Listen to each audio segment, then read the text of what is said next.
इटावा में प्रभारी मंत्री धर्मवीर प्रजापति ने येलो गार्डन में प्रेस कॉन्फ्रेंस में कर दी बड़ी घोषणा। कहा, त्योहारों में जनता को मिलेगी राहत।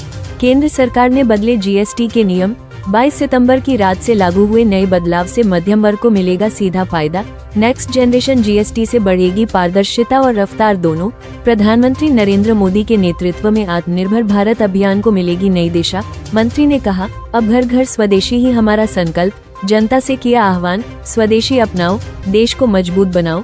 त्योहारों में सरकार का तोहफा, महंगाई से मिलेगी कुछ राहत। प्रेस कॉन्फ्रेंस में गूंजा आत्मनिर्भर भारत का संदेश। इटावा से उठी नई पुकार, स्वदेशी से सजे हर घर का द्वार।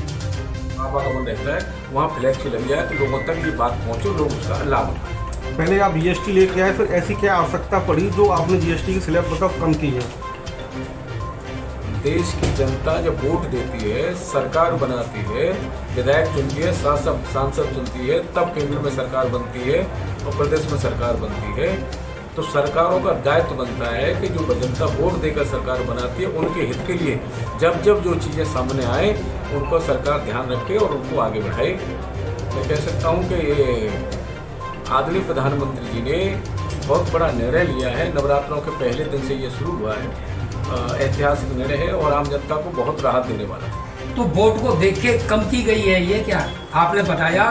मैंने ये कहा जो जनता वोट देती है जी, सरकार की जिम्मेदारी बनती है कि जनता के हितों को ध्यान में रखे। तो जो कम की गई तो इसी को ध्यान में रखे की गई ना, वोट को भी साधा गया है। ये सब उत्तर प्रदेश में चुनाव नहीं है, सभी देशों में चुनाव नहीं है, सभी प्रदेशों में चुनाव नहीं है। ठीक है, सभी प्रदेशों में चुनाव नहीं है, सबके लिए।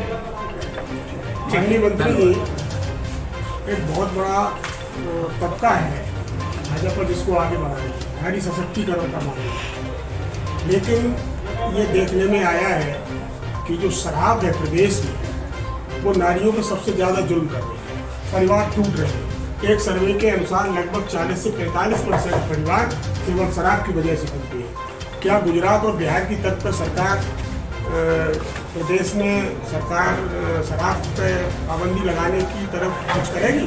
देखिए, अभी ऐसा कोई विचार नहीं है। हाँ, लेकिन मैं कह सकता हूँ कि ये इस तरह के अपराधों को रोकने के लिए कदम निश्चित रूप से उठने चाहिए और सामंजस्य भी बैठना चाहिए। और हम कह सकते हैं कि हमारे सभी आम जन हो चाहे हम लोग हों, सामंजस्य बहुत जरूरी है जीवन में, परिवार में। जी, जब कोई पत्नी, पीड़ित पत्नी पति से शराब से, जबकि नारी सशक्तिकरण को लेकर सरकार बहुत गंभीर है। सरकार ने जितना हमारी मातृ शक्ति के लिए कार्य किए हैं, मैं कह सकता हूँ कि मैंने अपने राजनीतिक जीवन में नहीं देखे। ये सच है।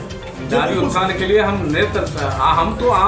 स्वावलंबन बना रहे हैं, उनको स्वावलंबन पे काम कर रहे हैं, हम उनको आत्मनिर्भर बना रहे हैं।